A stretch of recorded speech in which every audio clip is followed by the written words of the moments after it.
मसला क्या था बीएचईएल में? कॉमरेड तपन सेन के हस्तक्षेप से, कॉमरेड आपको याद होगा तपन जी, कॉमरेड तपन सेन के हस्तक्षेप से जब ये कॉमरेड बीएचईएल की जॉइंट कमेटी में थे, उस समय तय हुआ था कि पूरे बीएचईएल के ठेका मजदूरों को जो न्यूनतम वेतन है उससे एक्स्ट्रा पैसा दिया जाएगा। आज बीएचईएल में पब्लिक सेक्टर है, हम पब्लिक सेक्टर में वेतन बढ़ाने की लड़ाई लड़ रहे हैं, लेकिन स्थिति क्या है? बीएचईएल के ठेका मजदूरों का प्रतिदिन की मजदूरी में 150 रुपया की कटौती हुई। और ये कटौती क्यों हुई? ये जो पब्लिक सेक्टर के हमारे परमानेंट लीडर्स जो बैठे, परमानेंट मजदूरों के जो साथी हैं, वो समझ ले इसको। अगला हमला उनके ऊपर है। वेतन समझौता वगैरह वगैरह वगैरह जो चल रहा है वो एक झटके में चला जाए। तो उनकी लड़ाई इसलिए थी कि वो उन्होंने मैनेजमेंट ने कहा कि सरकार की पॉलिसी बन गई है। अब सरकार की पॉलिसी बनेगी तो वर्क्स कॉन्ट्रैक्ट के लिए क्या होगा? टेंडर होगा, और टेंडर में जो लोएस्ट होगा उस लोएस्ट के आधार पर रेट मिलेगी। मतलब पहले ये कारखानों में प्रचलित था कि एक बार जो सुविधा मिल गई उसमें कटौती नहीं हो सकती। लेकिन ये पब्लिक सेक्टर है, ये प्राइवेट सेक्टर नहीं है। ये प्राइवेट सेक्टर नहीं है, ये पब्लिक सेक्टर है। और वहां क्या हुआ? सरकार ने, केंद्र सरकार ने नीतिगत परिवर्तन किया और ये तय कर दिया कि जो लोएस्ट टेंडर होगा उस लोएस्ट टेंडर के आधार पर रेट तय होगी। तो जिनको जो तनख्वाह मिल रही थी वो तनख्वाह में कटौती हो गई। किसकी? ठेका मजदूरों की। ठेका मजदूरों की तनख्वाह में कितना? 8,000, 9,000, 10,000, 12,000 मिलने वाले लोगों का 2,000 और 2,500 रुपये महीने कट गए। ये मध्य प्रदेश की कहानी। और उसके बाद उन्होंने संगठन बनाया, संगठन बना के जबरदस्त हड़ताल की। 5,500 मजदूरों ने 3 बार आंदोलन किया और 1 बार अनिश्चितकालीन हड़ताल की। तो उस हड़ताल में क्या हुआ? न मध्य प्रदेश की सरकार न दिल्ली की सरकार, किसी ने हस्तक्षेप नहीं किया, बल्कि इन सरकारों ने उस आंदोलन को कुचलवाने में मदद की। और ये ओमिक्रॉन जो आया था, उस ओमिक्रॉन के प्रतिबंधों का इस्तेमाल उनकी हड़ताल को खत्म करने के लिए किया गया। और यहाँ के जनप्रतिनिधि भी कूद पड़े बीच में। और रास्ता क्या निकला? स्थानीय मैनेजमेंट कह रहा है कि हमारे हाथ में कुछ नहीं, हमारे हाथ में कुछ नहीं, हम कुछ नहीं कर सकते। और टॉप मैनेजमेंट कह रहा है क्या कर सकते हैं, L1 को ठेका देना ही पड़ेगा। यानी कि पब्लिक सेक्टर में अब ये जो हमला है, ये इन नीतियों के और पुख्ता तौर पर लागू हो जाने के बाद क्या तस्वीर बनने वाली है समझ लीजिए। और अगर पब्लिक सेक्टर की हालत है तो फिर प्राइवेट सेक्टर की कहानी तो अलग है। जेपी सीमेंट, पहला लॉकडाउन लगा मार्च 2022 में, 2200 मजदूरों में से 1700 मजदूरों को काम से बाहर कर दिया। पूरे लॉकडाउन में, इतने भीषण उस लॉकडाउन में सीआईटी संघर्ष किया और 2200 मजदूरों में से 1700 मजदूरों को काम पर वापस करा लिया, 500 मजदूर रह गए। ये लड़ाई चल रही थी, उसके 7-8 महीने तक गए। उसके बाद दूसरी लहर आ गई, कोविड की लहर। मैनेजमेंट पूरी तरीके से मजदूरों को बिना कुछ तनख्वाह दिए, बिना कुछ वेतन दिए, बिना कुछ मुआवजा दिए छुट्टी करना चाहता है। मुख्यमंत्री पहुंचे रीवा में, उनको घेर लिया मजदूरों ने मुख्यमंत्री ने कहा बिल्कुल 2 दिन के अंदर मुद्दा हल होगा। कलेक्टर का 4 बार घेराव किया। स्थिति क्या निकली? आज भी मजदूर संघर्ष कर रहा है और आज की तारीख तक 300 मजदूर अभी भी काम पर बाहर है, तनख्वाह नहीं मिल रही, काम से बाहर। और उनके जिन नेताओं को मैंने पहले नाम लिया, उन सारे नेता जो लड़ रहे हैं वो यूनियन को कमजोर नहीं होने दे रहे, उनके ट्रांसफर नौकरियां छीनी जा रही। दूसरा, तीसरा, मेडिकल रिप्रेजेंटेटिव के कॉमरेड्स बैठे हैं, एक नोवार्टिस कंपनी मल्टीनेशनल, इसमें मेडिकल रिप्रेजेंटेटिव काम करते हैं 20 साल से, 25 साल से, 15 साल से।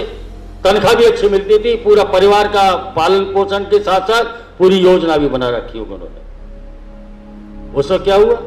एक मेल से, अलग अलग नोटिस नहीं, एक मेल, और उस मेल से 400 मेडिकल रिप्रेजेंटेटिव की नौकरी से बर्खास्त कर दिया, बर्खास्त हो गए। तो ये 3 उदाहरण मैंने इसलिए रखे आपके सामने कि आने वाले दिनों में कारखानों के अंदर की स्थिति को समझ लें, मजदूरों की स्थिति को समझ लें, और जो साथी हमारे प्रोटेक्टेड कैटेगरी में मानते हैं अपने आप को परमानेंट साथी, वो ये मानते हैं कि हमारा तो वेतन समझौता हो ही जाएगा। कोयला में खासतौर से वेतन समझौते के लिए बड़ी इस वक्त चल रहा है। पर ये जो परिस्थिति बन रही है, वो परिस्थिति कॉमरेड तपन ने बताया कि नेशनल मॉनेटाइजेशन पाइपलाइन, उसके बाद तो फ्री में देंगे, और जो फ्री में देंगे तो कमाने के लिए जो आएगा वो आपको इतनी तनख्वाह तो नहीं देगा, इतनी सुरक्षा तो नहीं देगा। आंगनबाड़ी लड़ रही है हरियाणा में, कल मध्य प्रदेश में ही प्रदर्शन है आंगनबाड़ी का। क्या है मामला? मुख्यमंत्री ने घोषणा कर दी कि रिटायरमेंट के बाद पैसा मिलेगा। मुख्यमंत्री ने घोषणा कर दी कि ये बढ़ा हुआ पैसा है, दूसरी सुविधाएं मिलेंगी, बाकायदा घोषणा अखबार में छपी है। लागू नहीं हुई, 2 साल 3 साल हो गए। पिछले चुनाव से पहले लड़े थे ये लोग, पिछला विधानसभा चुनाव से पहले, उसमें ये मामला हल हुआ था। और कमलनाथ की सरकार ने क्या किया था, इसी यह समझ लीजिए कि ये जो सरकार का परिवर्तन बड़े खतरनाक राक्षस की तुलना में छोटा राक्षस है, वो एक अलग बात है, लेकिन मजदूर वर्ग के लिए कमलनाथ की सरकार आई तो केंद्र का जो पैसा बढ़ा था और उसके आगे में घोषणा हुई थी केंद्र की बढ़ी हुई राशि को वापस। आशा पिछले 1-1.5 साल से लड़ रहे मध्य प्रदेश के अंदर। A.T. पद्मनाभन जी हमारे बीच में बैठे, हमारे सीटों के राष्ट्रीय प्रदेश के सहायक महासचिव हैं और आंगनबाड़ी आशा यूनियन के अध्यक्ष हैं। पिछले 5 महीने में जितने बार आशा कार्यकर्ता यहां आती है प्रदर्शन करने, परमिशन नहीं मिल रही, अनुमति नहीं मिल रही। आशा कार्यकर्ता इकट्ठी हो जाती है, पुलिस पीछे पड़ जाती है, उनके उठा के रख उनको बंद कर देते हैं, एक जगह इकट्ठा नहीं होने देते। और आप याद करिए परिस्थिति मध्य प्रदेश की, ये मध्य प्रदेश की बात बता रहा हूं आपको। यहां से आशा कार्यकर्ताओं को रात में बसों में बैठा बैठा के शहर से बाहर 18-20 किलोमीटर दूर रात में 12 बजे छोड़ दिया जाता है और कोई सहारा नहीं। A.T. पद्मनाभन को पिछले 6 महीने के अंदर 5 बार पकड़ लिया है इनको।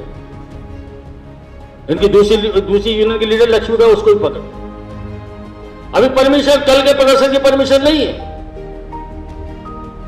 आंगनबाड़ी की परमिशन नहीं है, और कल वहां जाएंगे तो क्या होगा आप समझ लीजिए। अब तो कोरोना भी नहीं है, कोरोना का प्रोटोकॉल भी नहीं है, तो उन्होंने क्या किया ये समझिए मध्य प्रदेश की स्थिति। ये जो PHL के हमारे ठेका मजदूर के साथ लीडर बैठे, उन्होंने देखा है अभी कि अगर वो विधायक आ रही थी वहां कृष्णा गौर उसी जगह पर 11 बजे इनके बीच में, तो कोई रोक नहीं थी, सारा मजदूर इकट्ठा हो गया। और जो सहमति बन रही थी उससे मजदूर सहमत नहीं था, हल्ला मचना शुरू हुआ कि वो आएंगी तो हल्ला मचेगा, हल्ला मचेगा, हल्ला मचेगा। उनको बाद में मालूम पड़ा कि कृष्णा गौर अगर यहां आ गई तो हो सकता है अपमान हो जाए, तो उनका कार्यक्रम स्थगित हो गया। 11 बजे उनका कार्यक्रम स्थगित हुआ। सुबह 7 बजे से हजारों मजदूर इकट्ठा था उसी जगह पर, जरा गौर कीजिए, 7 बजे से हजारों मजदूर इकट्ठा था वहां। कोई प्रोटोकॉल नहीं, कोई उल्लंघन नहीं, कोई कानून नहीं।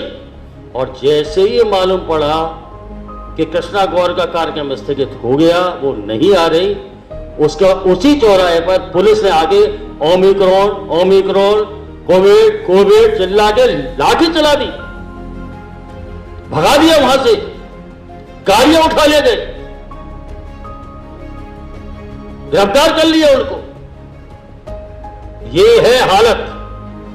तो अगर ऐसी हालत में डर गए तो मर गए,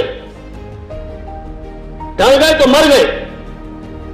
कॉमरेड तपन ने कहा आज नहीं तो कभी नहीं। ये इसलिए ये जो नेतृत्व के साथी बैठे, हमारा काम क्या हो सकता है? हमारा काम हो सकता है तैयारी, एक एक मजदूर के बीच जाने का। इसलिए मैं अभी हमारी विस्तारित राज्य कमेटी की बैठक होगी, उसमें और डिटेल में इस पूरे प्रोग्राम को चौक आउट करके और कैसे और तेज किया जाए उसके बारे में डिस्कस करेंगे। मैं आपकी जानकारी में लाना चाहता हूं कि अभी 19 जनवरी को जो सीटू की राज्य कमेटी की बैठक हुई, पदाधिकारी मंडल की बैठक हुई विस्तारित, उससे पहले 19 दिसंबर को बैठक हुई थी हमारी। उसमें पूरी योजना बनाई गई, मध्य प्रदेश के बारे हर सेक्टर के बारे में योजना बनाई गई। अभी कुछ 50 सामग्री स्थानीय स्तर पर छप रही, कुछ 50 सामग्री छप के बाहर आ गई है, सभी इकाइयों को दे दिया कि पुस्तिका वगैरह पोस्टर वगैरह सब छप गए। लेकिन उसमें दिशा क्या है हमारी? जैसे गवर्नमेंट ने कहा कि LIC में हड़ताल हो जाएगी, निश्चित हो जाएगी हड़ताल। बैंक में अगर वो ठीक से हो जाएगी हड़ताल, मेडिकल रिप्रेजेंटेटिव हो जाएगी हड़ताल।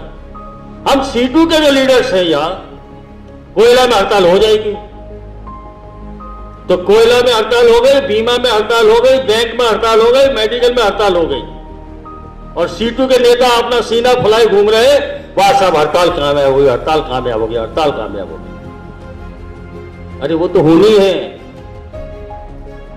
CITU जिस जगह पर है उस जगह के मजदूरों को किस तरीके से लामबंद करते हैं हम, किस तरीके से तैयारी करते हैं, कैसे उनको मैदान में उतारते हैं, यह है महत्वपूर्ण मामला। और इस महत्वपूर्ण मामले के लिए सिर्फ भाषण देने से काम नहीं चलता और सिर्फ नारा देने से काम नहीं चलता कि आप करिए तैयारी। इसलिए CITU मध्य प्रदेश राज्य कमेटी ने एक निर्णय किया कि ये जो कारखानों का मजदूर है, सरकारी विभागों में काम करते हैं, जो ठेका मजदूर है पूरे मध्य प्रदेश के अंदर, वो न्यूनतम वेतन के दायरे में आते हैं। और न्यूनतम वेतन में कानून में अभी भी, जैसे गवर्नमेंट तपन ने कहा, अभी वो सब चारों श्रम संहिता लागू नहीं हुई, अभी तो पुराना है, अभी है पुराना। उस न्यूनतम वेतन कानून में लिखा है कि 5 वर्ष के अंदर हर सरकार को न्यूनतम वेतन का पुनरीक्षण करना पड़ेगा, करना चाहिए कानूनी रूप से। 2015 में, जनवरी 2015 में पिछला वेतन पुनरीक्षण हुआ था न्यूनतम वेतन का। तब असंगठित अकुशल मजदूर का 1 रुपया बढ़ा था सिर्फ, पर हमने लड़ाई लड़ी तो ठीक करवाया उसको। आप बैठे कोको कोला के ठेका मजदूर बैठो, नहीं याद होगा उनको, लड़ाई लड़ी बाद में ठीक कराया उसको। तो अभी ये जो परिस्थिति है साथियों, इसलिए हमारी मांग क्या है कि 26,000 न्यूनतम वेतन राष्ट्रीय स्तर पर है, लेकिन 26,000 रुपए न्यूनतम वेतन से के साथ में मध्य प्रदेश में न्यूनतम वेतन का पुनरीक्षण हो, और अगर मिनिमम बेस बढ़ जाएगा तो BHEL के हमारे साथी जो बैठे हैं पीछे, उनको अगर न्यूनतम वेतन बढ़ जाएगा तो BHEL का मैनेजमेंट हो चाहे कोई हो, L1 आ गया हो कि L2 आ गया हो, अगर न्यूनतम वेतन बढ़ जाएगा तो उनके पिताजी को गर्दन पे हाथ रख के उस पैसे को ले लेंगे, लागू करा लेंगे, कि कानूनी मामला हो जाएगा। इसलिए हमने तय किया है, एक हस्ताक्षर अभियान चला रहे हैं इस हड़ताल की तैयारी। उसमें आंगनबाड़ी का मसला भी है, मेडिकल रिप्रेजेंटेटिव का मसला भी है। उस हस्ताक्षर अभियान में हमने तय किया कि मध्य प्रदेश से 1 लाख हस्ताक्षर इकट्ठा करेंगे। वो हस्ताक्षर अभियान के कागज जा चुके हैं, सभी इकाइयों में चले गए और सब जगह हस्ताक्षर अभियान चल रहा है। जो कमेंट तपन ने एक बात कही, उस बात को मैं आपके सामने दोबारा दोहराना चाहता हूं। पिछली हड़तालों का अनुभव क्या है? पिछली हड़तालों का अनुभव है कि 30% से ज्यादा मजदूर जो किसी यूनियन का नहीं था वो हड़ताल में शामिल हुआ, मैसेज पहुंच गया। तो हमारे भोपाल और भोपाल के आसपास और इंदौर में हमारा काम क्या होगा?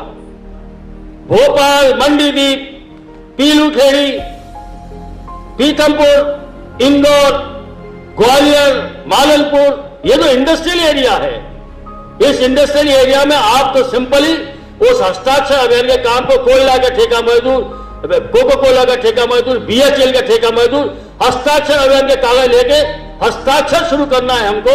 और हस्ताक्षर करके, ये हस्ताक्षर पहले हमने सोचा था कि हड़ताल से पहले, लेकिन होली आ गई, इसी हड़ताल से पहले तो ये हस्ताक्षर इकट्ठा करेंगे और बाद में इंदौर में जाके लेबर कमिश्नर को देंगे, क्योंकि न्यूनतम वेतन सलाहकार समिति का ये जो सेक्रेटरी है सरकार का, वो लेबर कमिश्नर है, एक मुद्दा। और आंगनबाड़ी, इसमें वो है, हमने लड़ाई लड़के आंगनबाड़ी का न्यूनतम वेतन की शेड्यूल इंडस्ट्री में शामिल करवा लिया, लेकिन अभी तो रेट कमिश्नर ने बताया अर्धकुशल और अकुशल और अर्धकुशल का देंगे, लेकिन दे नहीं रहे, तो अभी उनको उसकी लड़ाई है। और मेडिकल रिप्रेजेंटेटिव में न्यूनतम वेतन के संबंध में क्या लड़ाई है हमारी? कि न्यूनतम वेतन हमने ला के स्टील इंडस्ट्री में ले आए, रेट भी तय हो गई, लेकिन 8 घंटे का कार्य दिवस है वो तय नहीं है, और न्यूनतम वेतन तय होता है 8 घंटे पर। जब 8 घंटे का कार्य दिवस तय नहीं है तो न्यूनतम वेतन की रेट भी अगर आ जाएगी तो लागू कैसे होगी वो? इसी 2 विसंगतियां हैं। तो न्यूनतम वेतन 26,000 किया जाए और मध्य प्रदेश में बड़े पैमाने हस्ताक्षर किया जाए। इसी साथियों मेरी आपसे अपील है, एक तो ये। दूसरा, पब्लिक सेक्टर में हमने तय किया है दिशा कि पब्लिक सेक्टर में हमारी दिशा होगी, पब्लिक सेक्टर में हमारी दिशा होगी, अपनी कमेंट कर, पब्लिक सेक्टर में हमारी दिशा होगी नंबर 1 उस विशिष्ट उद्योग पर जो हमला हो रहा है, जैसे बीएचईएल के अंदर क्या हो रहा है वो देखेंगे, उस मुद्दे को बनाएंगे, और साथ साथ में नेशनल मोनेटाइजेशन पाइपलाइन, इस मुद्दे पर मेन कैंपेन होगा हमारा, और श्रम संहिता।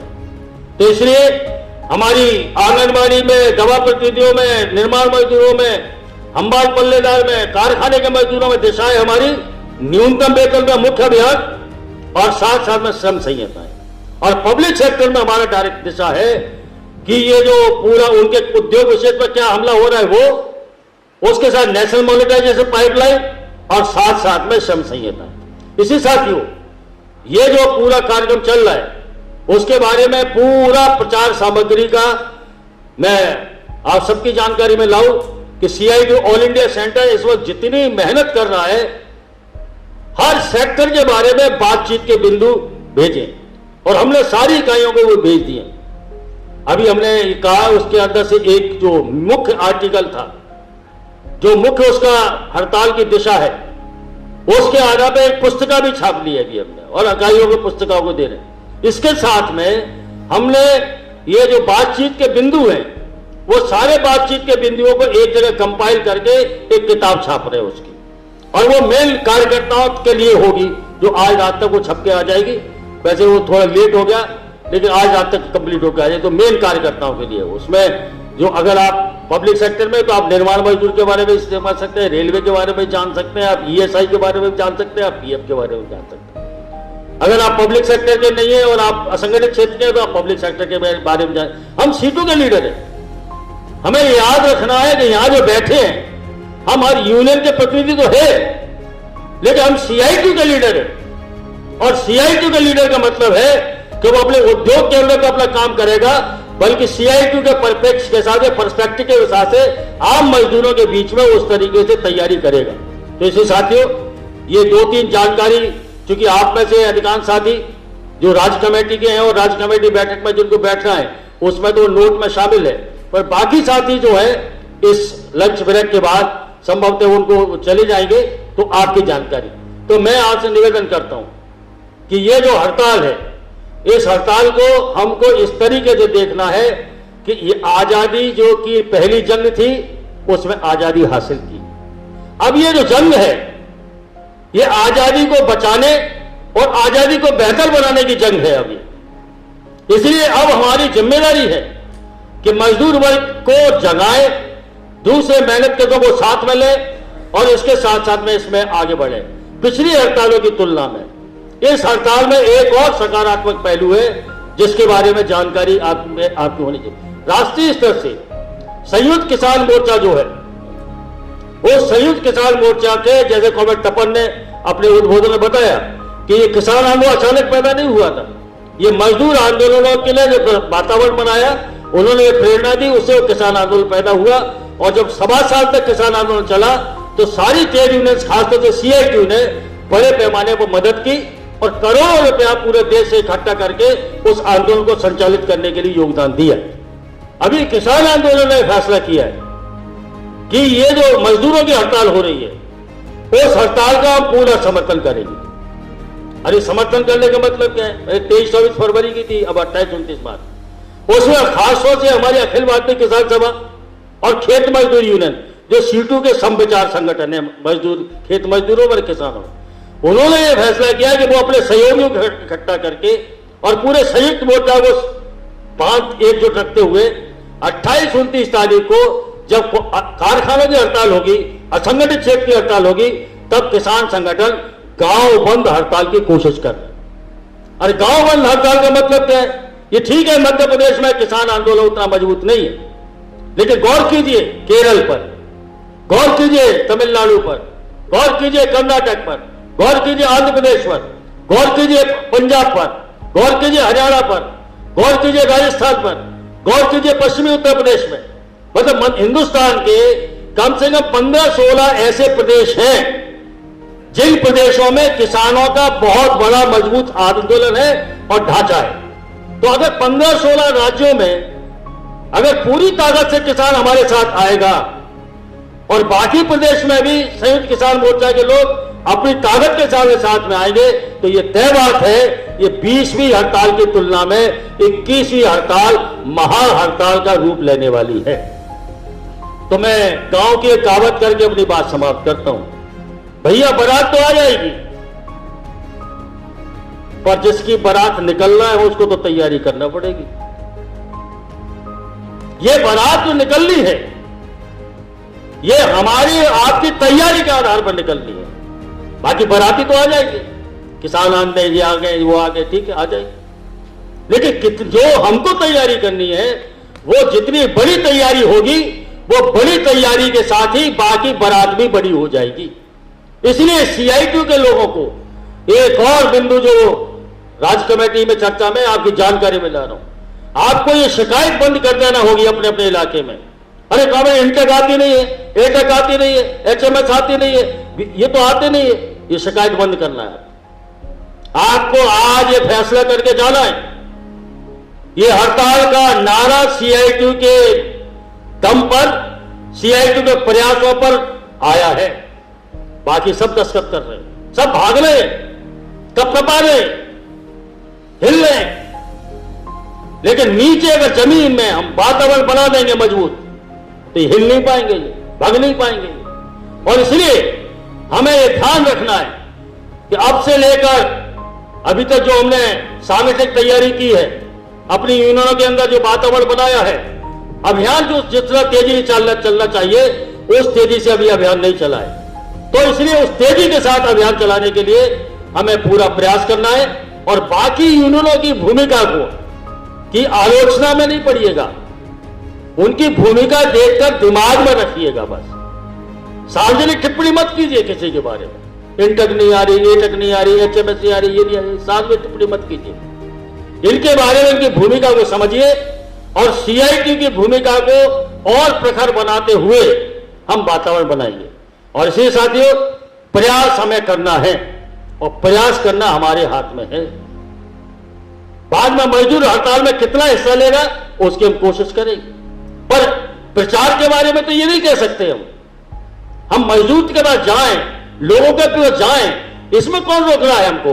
तो मेरा आपसे निवेदन है, हम अभियान पर एक एक मजदूर से संपर्क करने पर, उनके बीच में मुद्दे ले जाने पर जोर दें और इसके आधार पर ये आने वाले समय में ये हमारा पूरा प्रदेश के अंदर वातावरण बनेगा।